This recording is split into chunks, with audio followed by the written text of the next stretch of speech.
What's up, you guys? Welcome to Word First Radio, the podcast brought to you by Word First Ministries. I'm your host, Jacob O'Neill, and as always, I'm joined by my good friends, Bailey and Cameron. Hey. Bailey, pray us in, brother. Yep. God Almighty, we love you. And just in the past few weeks, you have blessed us tremendously with our stuff and with friends and with all the things we're going to talk about today. So, Lord, I pray that we would just appreciate you in this time and help each other to appreciate and thank you. Lord, we love you. We commit this time to you. In Jesus' name, amen. Amen. We really appreciate you guys tuning into this episode. This is our second time in our new studio with a concrete pillar, apparently. Yeah, we got that verified. That's right. Yeah. It took a while.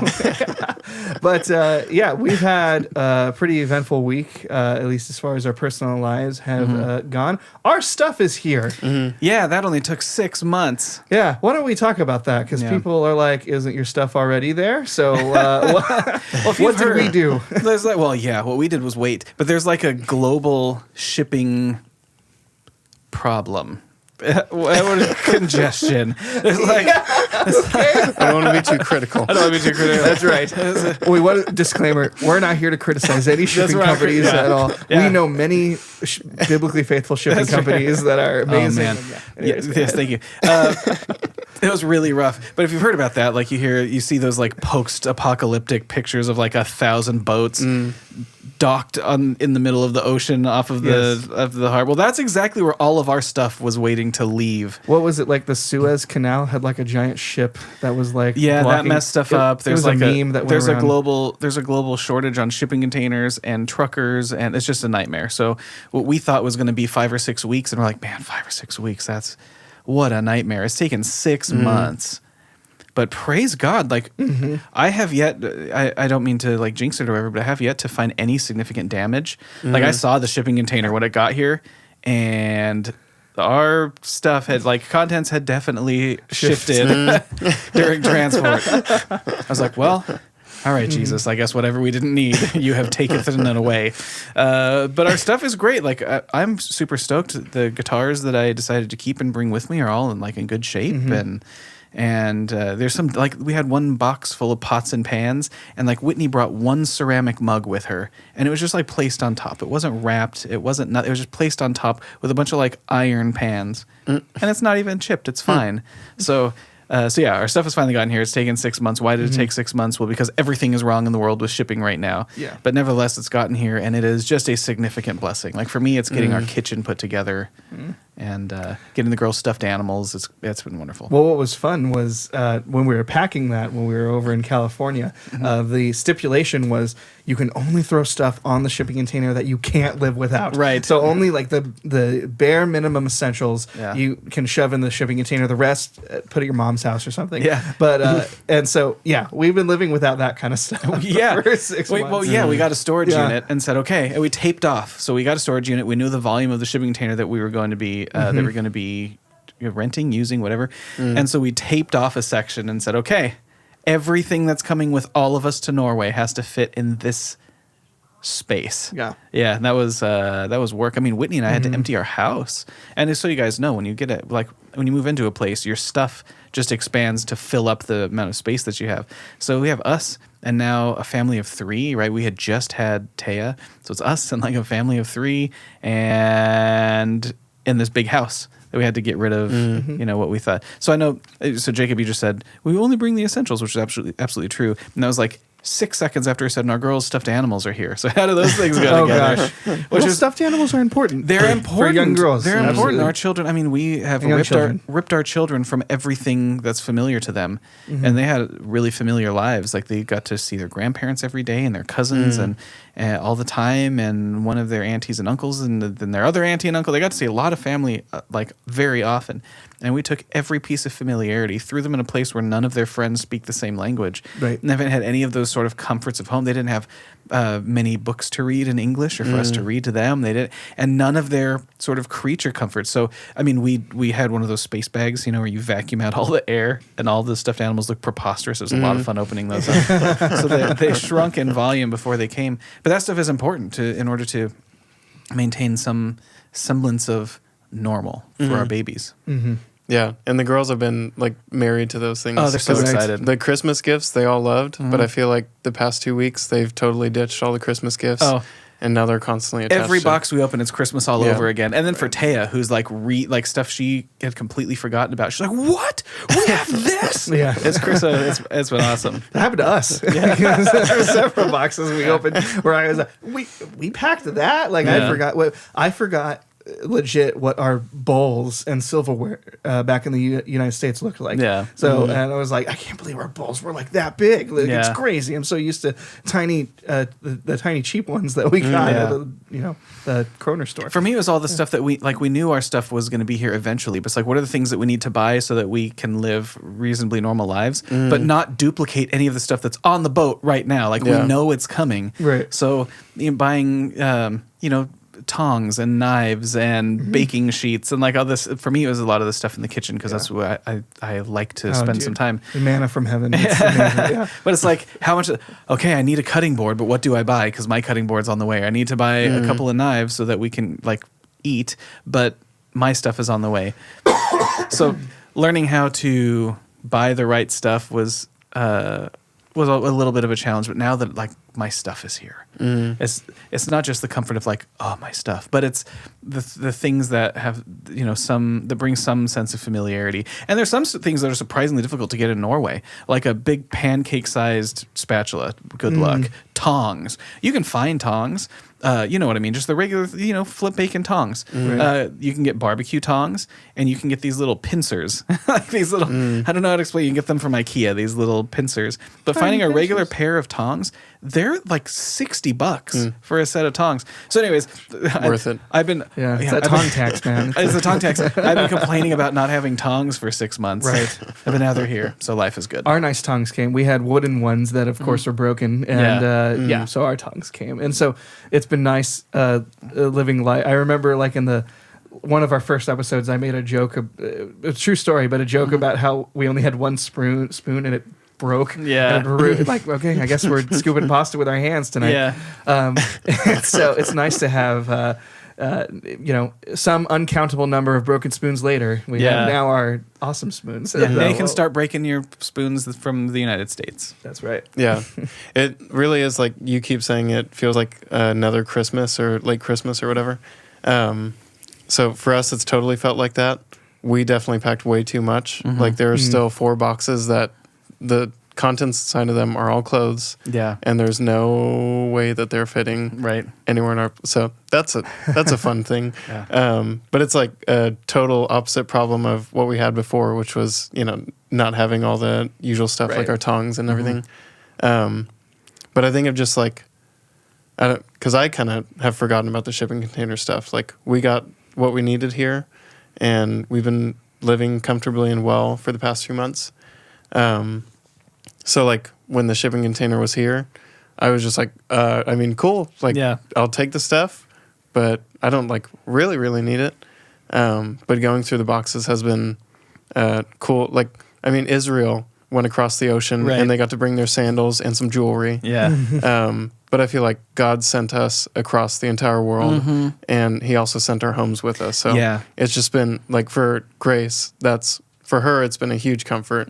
For me, I'm, a dude. I can get by with a couch and a TV. Yeah. But she's got all her comforts, and it like really looks and feels like our apartment. Yeah. That we came from. So like God didn't just bring us here. Like now He's done the miracle of bringing our homes with us. Yeah, that's what I wanted to say something about that. Is like that's like the last part of ourselves we were waiting to get over here before we feel like we're anchored to this place.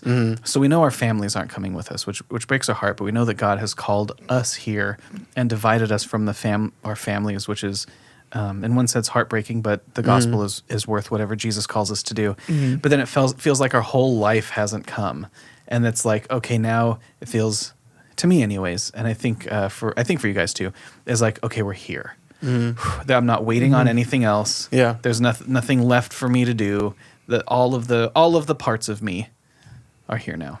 Well, yeah. Well, there's also the kind of anxiety, like of the travel, like oh man, the kind of stuff we put on the shipping container. Like at least for I know, especially for Oh, dude, we brought so much. We brought I say a ton of gear. We brought him lots of dollars of worth of expensive equipment. And so that was obviously like really nervous. It's stuff that if it like falls in the ocean, oh man, like I certainly don't have the money in the bank. Oh, some of it's irreplaceable. Like my Phil Keaggy guitar, made it here, and if that fell off the boat, that's it. That's not going to happen again. Well, yeah, and I have a really special guitar that like it's a Stratocaster, and so that's obviously really special to me. I got my Gibson Les Paul, which was the first.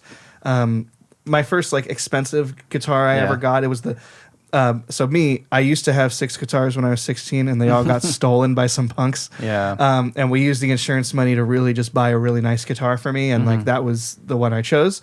And so that one obviously has like really sentimental value to me. I definitely didn't want to get rid of that one. And so there's 2 points I want to make with this. One is that it does make it more real that like the home is here, because it's the kind of stuff we shipped over, the kind of stuff you would not take with you on a vacation, right? Or like a little trip, even if it was just a 3-year vacation. Right. This is the kind of stuff you would not bring with you. It's okay. I'll go to the guitar store and play Les Pauls there. Yeah. It's fine. I'll leave this one with Grandma until we get back. Right. Yeah. But it's here now. Yeah. There is no getting back. We're here. Yeah. And the anxiousness of like, why would you do that? Like, why would you risk throwing this stuff on the shipping container and it breaking, and it's expensive to replace, and you don't have jobs right now except for just to do gospel work. And so that's really nerve-wracking, but we trusted God with it, because the gospel is more important, because the gospel is worth it. And we trusted God knowing that things would shift in shipping. I had a piece of gear that took a big fall. And it was just terrifying me. Just the anxiety of like, what's broken? What are we going to have to live without once it gets here? And we trusted God with it, and he totally came through again. Yeah. And nothing's broken. Everything is fine. Everything works the way it's supposed to. And it's awesome. And I just want to, I wonder... It's easy when things go well to praise God for the things going well, but how would we have reacted if our container fell off the boat? I don't know. Well, definitely. I mean, I can speak for just myself, just for a little bit. It definitely wouldn't have been easy. Yeah. Definitely. Imagine if like all of my guitars fell off the boat, and all my guitar processors fell off the boat, and all my gear. Like, I mean, that would be rough. That's a big part of like my identity. Like I dreamed of like I can take new pictures of my kids. That crap's easy. Well, it's true. You can take new pictures of your kids. I can't get those guitars back. They're sentimental, and definitely wouldn't have been easy. It already wasn't easy, with the delays and stuff like that. Stuff out of anybody's control. So I don't know how we would have reacted, but I'm thankful to God that that's not our burden, at least this time around. Well, and like we said before, it feels like our home our home's complete here. Like we're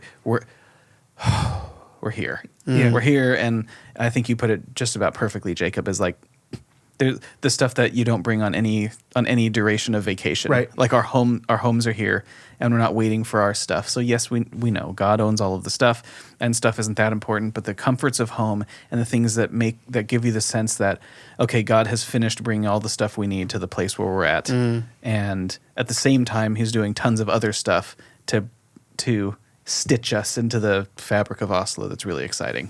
Yeah, and I love like the last few days. Because, like I said, I still have boxes that are just stacked, and it's glorious. I won't be able to unpack them. I don't know. I would figure that out. But it's been a cool reminder in my living room to just see those there. Because one part of me can think about that, like, oh, great, our stuff is here. I don't know where to put all this. And the way it got here was Cam called some people. We paid tons of money, and now after months, the world finally got our stuff here, through the shipping. So I can think about it that way, but then I think about it in the other way, which is the right way to think about it. And I'm looking at my stuff from my apartment back in Temecula, California, and it's sitting right in front of me, and I'm like, not only did God change our zip codes, He literally brought all the stuff with. So I think it's just been a cool, almost altar, with Joshua and everyone. It's there's an altar in my living room saying like, look what God has done. He brought your home literally here. So yeah, for me, it was super surreal to like when the shipping container, everything was dropped off at my house. And they literally brought it in, like, past your doorstep. Yeah, they brought it into my house. But the surreal thing for me was, when the stuff left, we didn't see it go. We just know that they came and picked it up out of our storage unit, but we were all already over here. Yeah. But I got the name of the, like, shipping company and the container, and it's, like, the identification number. And then to see that shipping container with the name of the company and the identification number was like, whoa. Yeah. Like, this was in California. Yeah. Like, in the cosmic scheme, not that long ago. And now here it all is. And it's that. It's like it's like an altar. Okay, it's just another way that we can praise God, another thing that we can see that He's done to get and put us here. Yeah. Well, it's just like seeing that giant truck back in that huge cargo container. Yeah. Like, we're all looking up and you're recording. Yeah. Just that whole thing was so, like, when does this happen? Like, who in the world, like, first of all, moves across the world to Norway from California? And then, like, secondly, who brings their home with them? Like, only guys who are sent by God is what is the conclusion that I come to. Yeah, that's so good. It's crazy. I like the way you put it. This is definitely like another altar because it's made a huge. I want to talk about that next. Like we've been talking about the comfort it's brought us, or it's moving home here. But like, let's get like real practical. What are the actual like material differences it's like made around the house? I'll start. I'll start with myself. The fact that I get to jam on my guitars is fun. Yeah. But Marissa, it's been a huge, huge comfort for my wife to have not just all the kitchen stuff, but the home decor stuff. We've had a couple blessings in our life that we haven't shared on the podcast yet. Me and Marissa got a decent sized fridge for free. Someone was selling a dirty fridge that we spent a day cleaning, which was nice. And we got a decent sized bed for free. We've been sleeping on our comfortable couch. And so we got a couch, now that we have it available for us to do couch things with it. But those blessings on top of the shipping container coming, like it to be home, watching Marissa, like, have fun designing it the way she wants it, putting the Christmas tree where she wants it, and all these decor stuff. Like for her, it's just been like it's just made our lives so much easier. Yeah, and it makes here home. It makes here home. Yeah. I like it. Yeah. So, kind of on that, it's not just that we've had material stuff here, which has been nice to have like our guitars here and our PlayStation 4 here, which has been a huge blessing. Wait, that's our PlayStation 4? That's my PlayStation 4. Yeah. But you can come over and play it anytime. You know that. Yeah, I'm not ever gonna do that. Yeah. I'll come hang out, but I don't even know what you use a PlayStation Store for. Well, I'm hurt. I don't even know what it does. Does it make sandwiches or? You can make sandwiches with it. Okay, let's do that. Yeah, you can. I'm in. Okay, cool. Is there an app for that? Yeah, we're gonna apparently me and Cameron are gonna have a sandwich making day. So with a PS4. Stupid. I'm sorry, you guys. Yeah, this is what's called in the trade a transition. So we're trying to transition to the next topic here. We had a couple, speaking of homecoming here, a couple people that we love visit us in Oslo. Yeah. Jim and Joy Crockett. Jiminy Crockett. Zach and Jen Dove, who are missionaries here in Norway. Has he heard you call him that before? I call him that all the time. Yeah, absolutely. That's not. Yeah. No, I'm sure he loves it. I hope. Well, I was gonna say I hope he does. Yeah. But I also don't care. That's like it's not. If he doesn't, it's not gonna make me stop. Wow. Okay. So yeah, well, Jim and Joy were actually the first people. They're the reason we came to Skeptics Week in Bergen. Yeah, I mean in the first place. Why don't you talk about that story real quick about them inviting us? Yeah, I would try not to spend too long on it, but we've talked about how we've gone on a couple of short-term trips to Norway, and it was Jim who made that possible. So it's difficult to explain really what his ministry is, but Jim and his wife Joy, they are sort of like pastors to missionaries, something like that, across all of the world. So it's been real difficult during all of the various lockdowns and restrictions of sort of 2 years of COVID season. They haven't been able to do as much of that as they're used to. But nevertheless, they have ministry here, like regular stuff that they do here in Norway. So Zach, who is I'll call him colleague. Know that when I call him my colleague, it means my boss. Here in Oslo in Norway, with the International Mission Board. And he was connected. I don't know how he got in touch with Jim, but Jim connects to everybody. And Zach introduced us, and so he and I struck up a friendship. And it was actually him. There was one night, I don't know what was going on. I just felt like that day was a new day, and so I called him just to talk. I was driving home.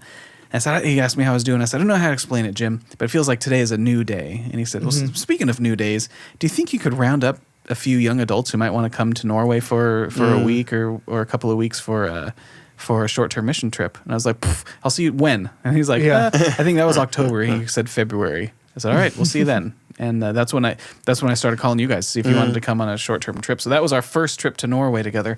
He not just sort of, like he made that happen. He was our way in. And when we came, we were part of Jim's team. If you remember us talking about that, I don't know if we talked about it on the podcast, but lots of you who are listening, like we've talked to you about that. Like the first year we came as Jim's team. And then the second year we came, we were our own team and we were given newer and greater and different responsibilities. So Jim and Joy are back. They're going to Skeptics Week this year. We can't go. It's a big fat drag, but there are lots of things that are keeping us from going this year. So we're trying to trust God with that, although I know all of our hearts are like there and so broken that we can't be a part of it. We would love to be there and serve and help out in any way we can. It's a huge bummer that we can't. But it feels like, don't misunderstand, but it's like, it's so weird that we're so close and now not going. Yeah. You know what I mean? Like we live on the other side of the world. The 1 year we're not going is when we live in Oslo. Yeah.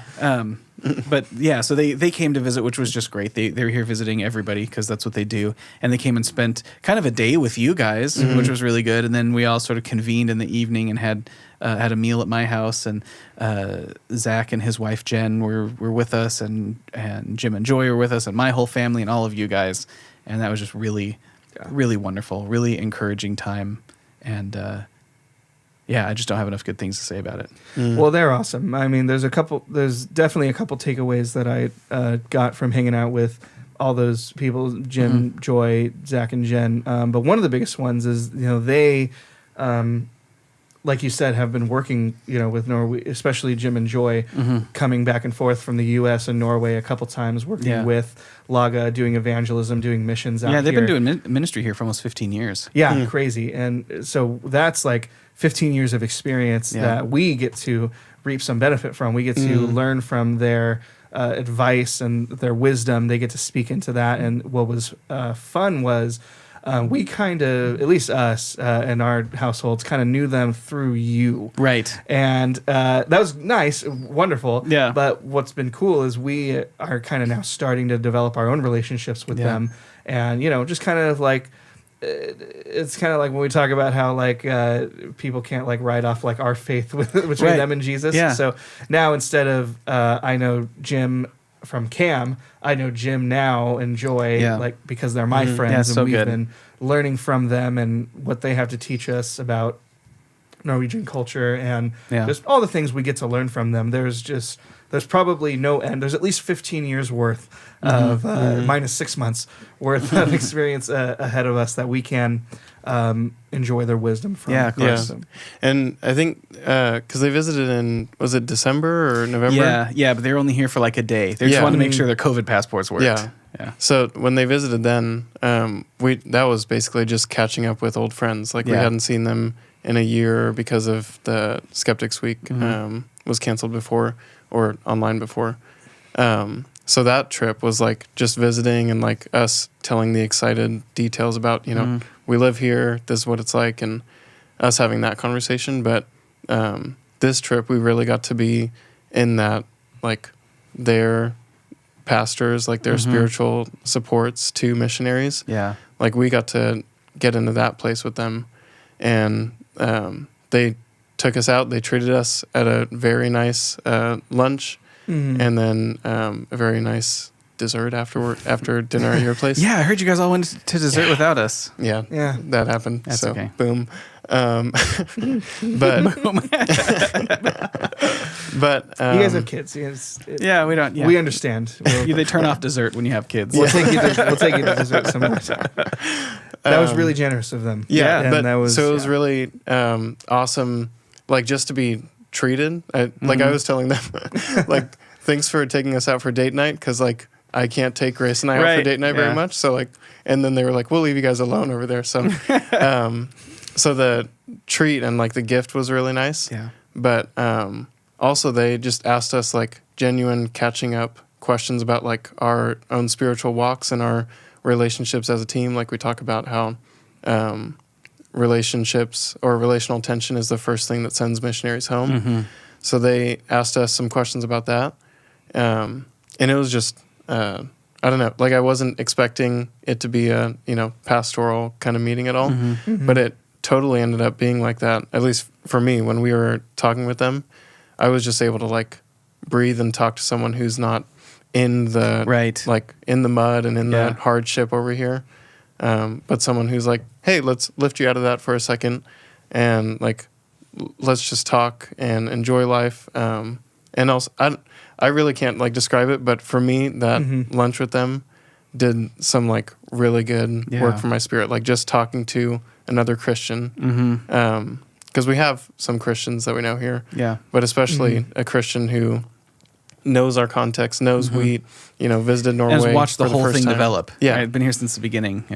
So it was awesome for me, for Grace definitely, and just like having the opportunity to have that conversation with someone in their shoes.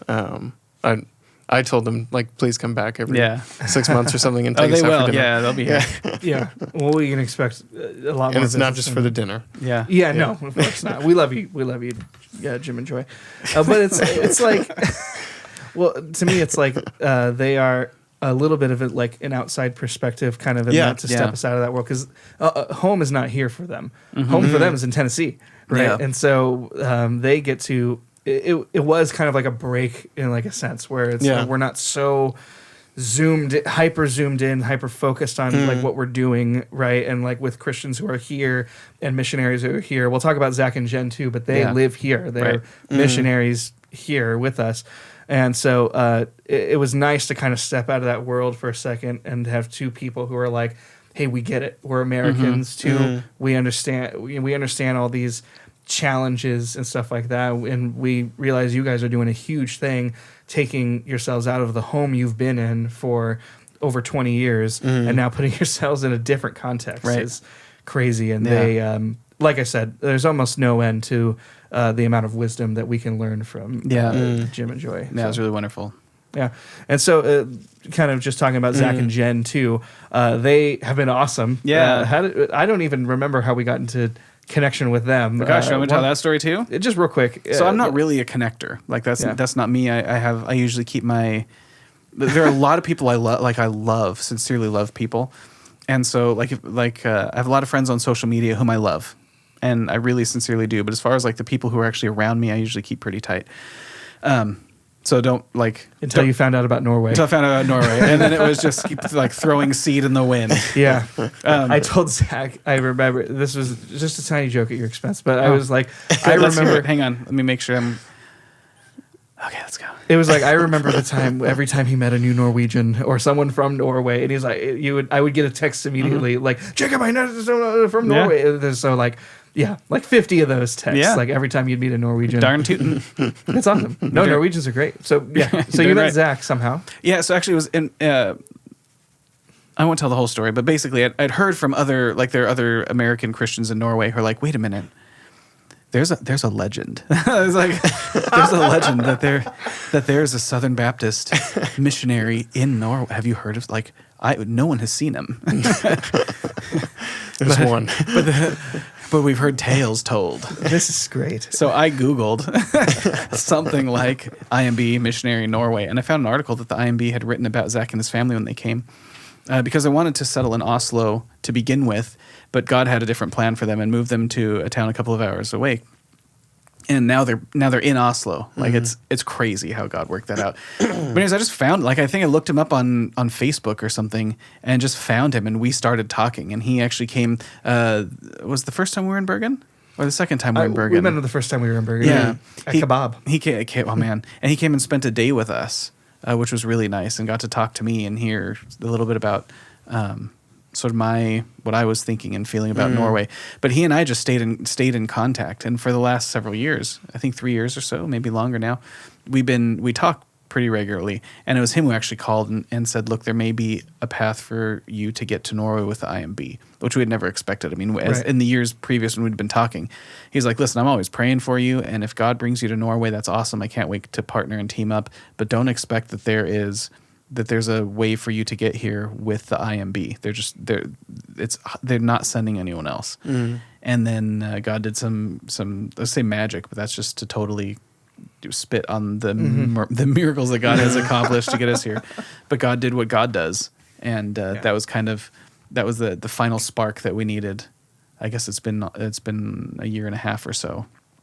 To sort of get us here. So Zach and Jen, they're missionaries. They've been in Norway for the better part of a decade, a couple of hours outside of Oslo, but now they're here with us too, which I'm super thrilled about. They live, I don't know, a couple of miles maybe total away from where Whitney and I live, and it's awesome. And so they've been forging their own relationship with you. It's like you texted me the other day that you were coming home from dinner with Zach and Jen. I was like, that's awesome. I'm so glad that we all get to have not just relationship and community, but individual relationship, and that none of you people, like I don't have to be the connector of I don't have to be the hub of all the relationships. That's dumb, especially to put me there. I'm like the worst guy for that job.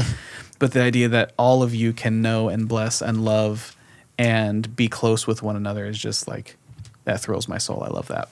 Well, now it's amazing that it's kind of like God's like revealing like little bits and pieces of like what he's been doing this whole time. Yeah. Like, while you were building a relationship like with Zach, what I noticed really quickly was that not only they're like invaluable partners to work with, and they like trust us like immediately. And obviously we need to get to know them more and build our relationships with them stronger. But kind of like right out of the gate, there's this opportunity that like Zach was looking for, and Zach is like, gosh, he is like so passionate about furthering the gospel. He's got all these different ideas about like, no, we can do a coffee truck and we can do this and we can do like, dude, we gotta like go preach gospel. He's awesome, and he's a missionary. What can you expect? He's on mission. But there's an opportunity for us to do some ministry with a small little community in a city called Sandefjord. And he just like right out of the gate was just kind of like,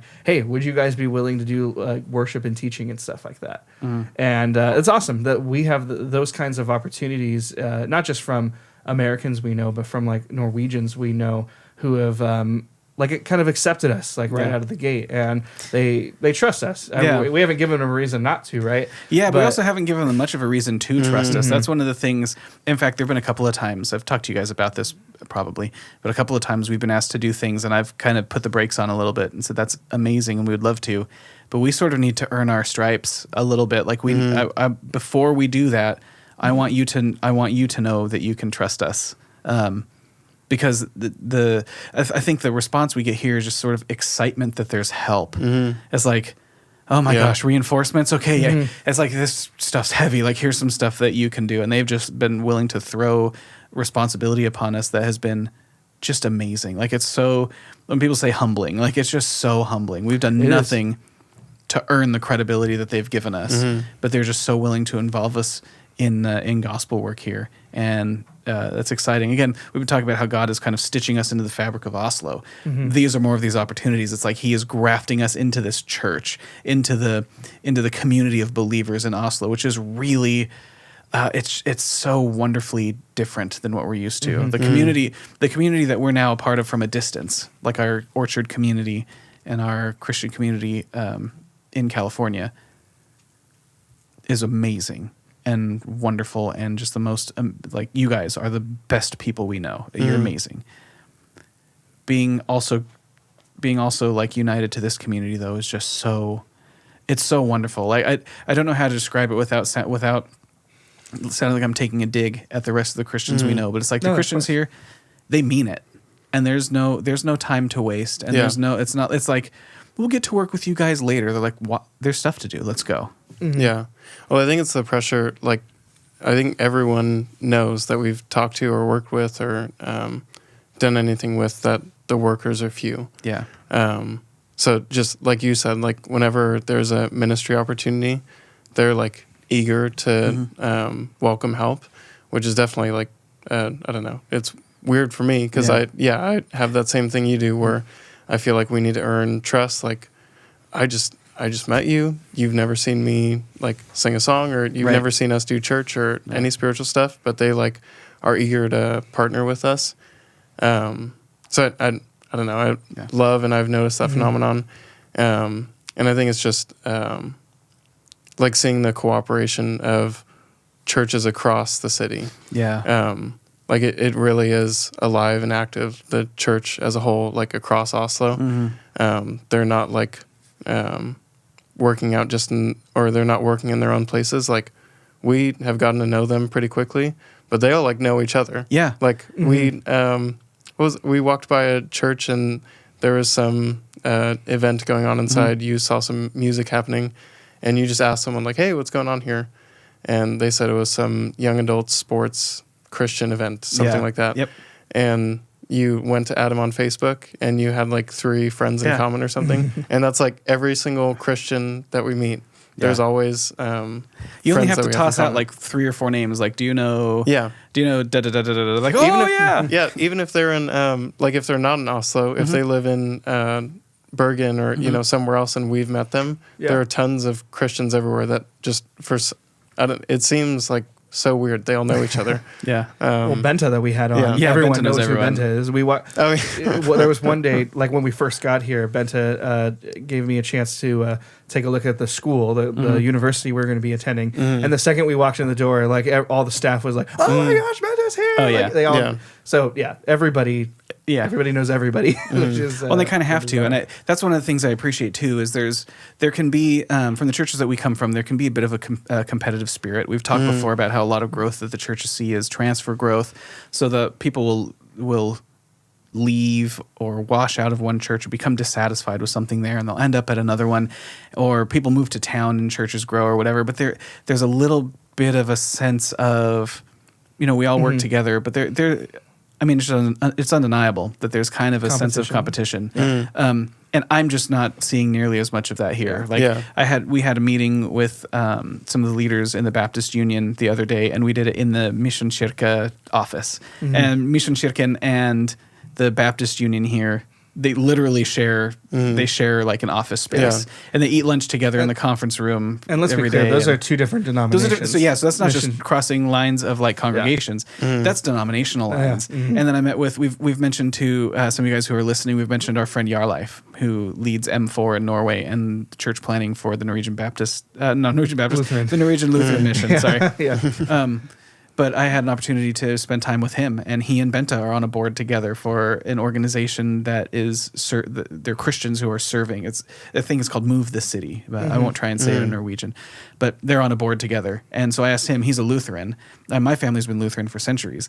And as we sat down together, he's like, "Listen, you just need to spend time with Benta and do what she tells you. Like you could not have a better partner." And to hear that coming across denominational lines is really refreshing and attractive, and also like really strange. I'm not used to hearing that kind of language from people, not just in different congregational contexts, but across denominational lines. Like you don't even hear different flavors of Baptists say that. Like, "Oh, you're going to a blobbity blobbity Baptist church? Man, they really messed up. You should be a bleepity bleepity kind of Baptist." Sure. Well, it's bizarre to us because of exactly where we come from. It's unfamiliar. Sorry, you're right. Unfamiliar. That's what I meant. Was that it's definitely different for us, but there's also something like really attractive about it. Because I mean, we envision.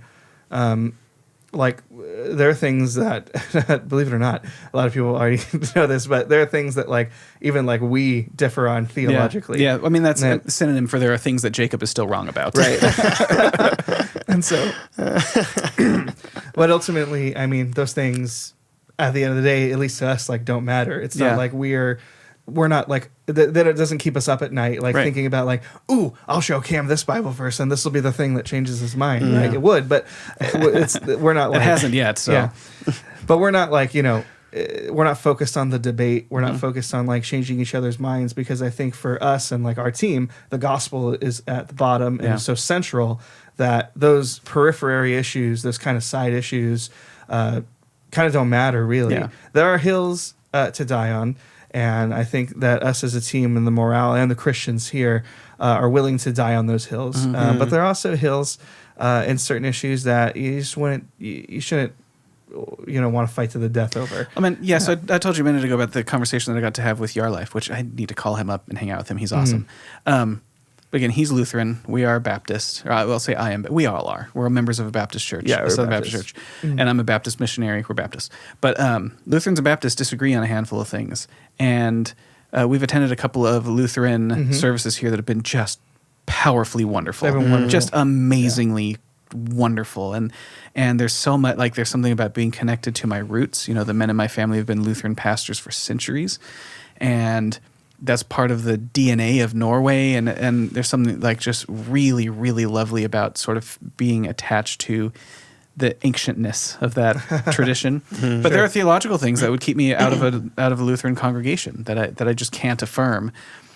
And so I was talking to Yarlife a little bit about that. I was like, you're talking about Baptists like and working together. And he goes, really, like compared to basically the secular Christianity, it's not even Christianity, but the secular Christianness or whatever. He's like, there's so much more that unites us than divides us. He goes, it really is. It really comes down to some minor issues. Now, there are issues that are large enough that I don't think we can, in good conscience, fellowship together. But not, and what in our American context might divide us and keep us from working on boards and councils and being ecumenical with each other. He's like, that just, I mean, of course that stuff matters. So it matters in a certain sense, but in an eternal sense, like you just zoom out a little bit and go, we are like way on the same side of the river as compared to the work that needs to be accomplished. Why would we remain separate? Like we have to come together. And that's just been... Well, of course, as a missional mindset, as a let's work together to... win this culture back, for Jesus, and let's partner in the furtherance of the gospel. We're totally on the same team. I think it's silly to pretend that we're not, or that one's a B team. And he would we're never, all on the same team. I don't think he's trying to turn me into a Lutheran, so we'll plant Lutheran churches. Right. But he's like, let's get you connected to the best Baptists we know, so that you can, like, where you have confessional and doctrinal alignment, let's go plant more churches. And then, that's not to say that the issues that divide us are unimportant. They're important. But they're, like you said, they're in the periphery. They're secondary or tertiary issues that they're not the mere Christianity, mere gospel stuff that unites every believer. It's the outworkings of some of the things we all believe. And so while we're here, there just isn't time to quibble over that stuff. We can talk about that in private. We can talk about that for eternity in the kingdom. Like maybe Jesus will tell us and be like, okay, here's the list of correct doctrine. Yeah. Or maybe he'll just let us argue about it for eternity and we won't ever know perfectly. I don't know how that's going to work out, but that's to know we can spend time together in the presence of Jesus debating this stuff someday if we want to. For now, like we just don't, I'm not trying to win people to my particular view of baptism as compared to Yarlife's view of baptism. Like we need people to have their sins paid for by Jesus. So let's all get to work on that stuff. And to that end, I think this is where we sort of started the conversation. This part of the conversation was that the Christians here are just willing to involve us in that stuff all the time. Jacob, I know you've had lots of opportunities to lead worship at Holte. We've led, we've been in the worship, we haven't led, but we've been in the worship team together for like Ung Baptist, the Young Baptists had a thing at Oslo Central. Is that, Oslo Central Oslo Church? Centrum. It's Centrum, but I think we'll call it Central. But there's a Central Baptist church in Oslo that we got to be there for a weekend with these youngsters, high school aged people leading a worship music weekend. I know Bailey, you've gotten to go and lead in different contexts, and I've been asked to speak. So just coming up soon, I'll be speaking to, they call it a young adult group, but everybody is like sort of 25 and older. So I'll get to lead there. A local Mission Kirke in Bjølsen. Right down the street from us. Right down the street. Love them. I've been invited, sort of an open-ended invitation to preach there So so all of that is to say nothing of us. Like, I think we get way too much credit from the Norwegians. Like Bente, she's like, I just can't believe you guys are here. That's awesome. I'm like, you spent time with me. You should know it's not awesome by now. She told me once, she goes, I can't believe you guys you're learning my language. I was like, you just said that to me in English. She's like, it's crazy that you would go and learn another language. I'm like, you're speaking to me clearly in not your first language. But she's like, but she goes, yeah, that's true. But you have to speak English to get around in the world. It's like there are only 5 million people in Norway, 5 and a bit. Only 5 million people speak this language. Like the idea that you guys would come here and learn a language that, compared to the world, nobody speaks is crazy. And maybe it is. Maybe it is a little bit crazy. But I guess all of that really is in service of just expressing our gratitude to the Christian leaders who are here, like the big brothers and big sisters in the gospel movement in Oslo, who are so willing just to just to include us, like just to push us in the pool and say, okay, you're in, let's go. Well, and seeing it like in action, it's such a like healthy and I think vital part of the church, like to be willing to cross the denomination lines and everything to work together. And here it's kind of like born out of necessity and like the nature. Like, what's the average church size you told me the other day? Oh gosh, I don't think I did. I don't remember. It's small. Yeah, I think it was something like 30 or something. I think 30 is kind of a medium, like biggish church. Like 30, you're doing okay. Yeah. So we were talking about that, and I said, well, what if we had a church of 30 people? And you were like, well, that'd be a giant church here. But if we were in Temecula, and I said church of 30. Like shoot it in the head and it's dead. It's like, well, what's the problem? Is what comes to mind. So I think just kind of like the nature of the churches and the necessity, like the need for more workers, is a lot of like where that comes from. But like seeing it in action and seeing the church leaders partner with it, like be willing to join together, because they have to. Like if they want a big event for the city of Oslo, like let's have a worship concert or a concert that we throw. We did a Christmas concert at the mall in Temecula. If they wanted to pull that off here, they would literally have to get every single church. They have to like marshal every churches. And we did it in Temecula with multiple churches, but realistically, Orchard could have done that on its own. Any one church in Temecula could have done it on its own. Or went to a church planning little conference. Remember where Truls was teaching? Went to a church planning conference, and it was Misjonskirken and the Baptist Union together, and like Pentecostals as well. Yeah, Truls. Truls is Pentecostal. But he's a teacher at Holte, right? Yeah. So anyway, so it's like, okay, so we have Holte. It's call it a seminary. It's not a place yet where you do master's degrees, but it's also a proper university is where you have a bunch of colleges. So you have like a college of science and a college of arts and a college of history or whatever. Gotcha. But it's a university. It's a university college. It's difficult to exactly classify it, but you're going to earn bachelor's degrees. It's a place where you get a proper bachelor's degree. But anyways, in theology. In theology, which is different. We don't have exactly the same thing in the United States. Those are little Bible schools or whatever. But anyways, sorry. Thank you for unpacking that. Yeah, dumb. No one needed to know that. Yeah. But anyways, the point of all of that was it's run by the Baptists and the Pentecostals together, right?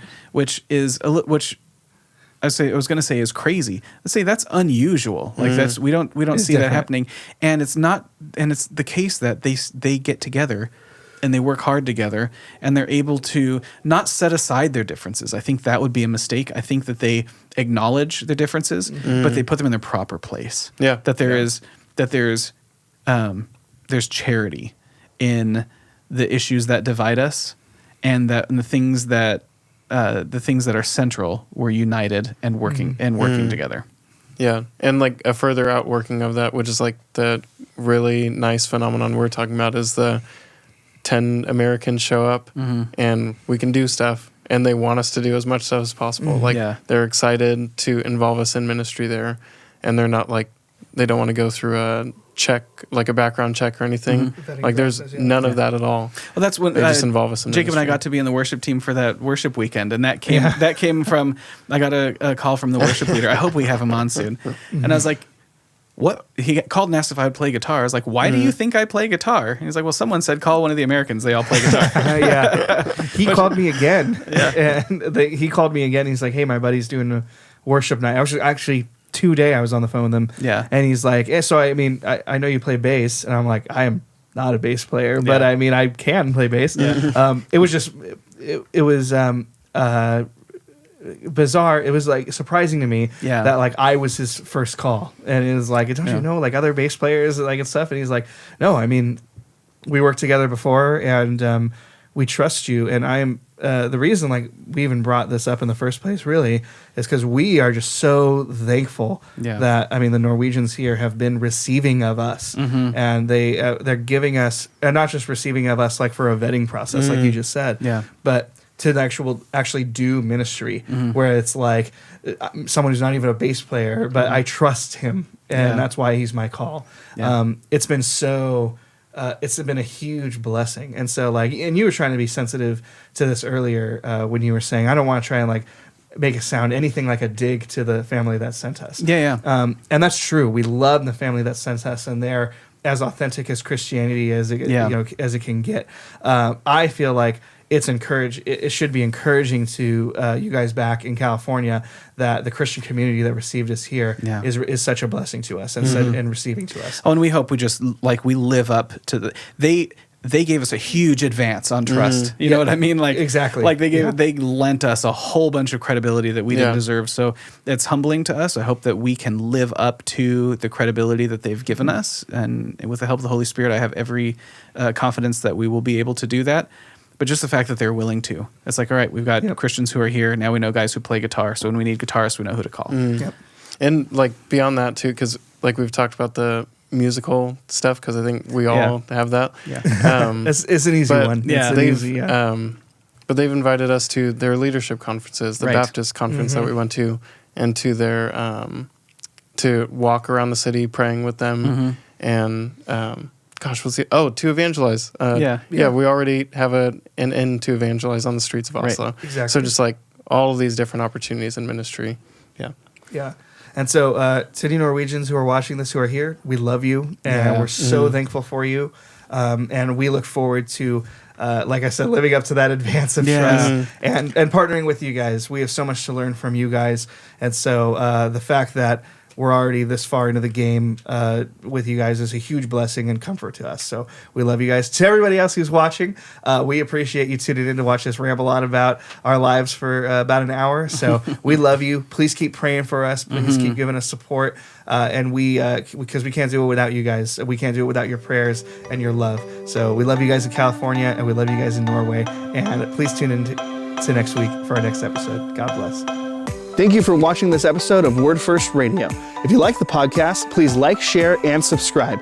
If you want to learn more about Word First and how you can support the ministry spiritually and financially, check out the links in the description below. We hope you enjoyed this episode of Word First Radio, and we'll see you again next week. God bless.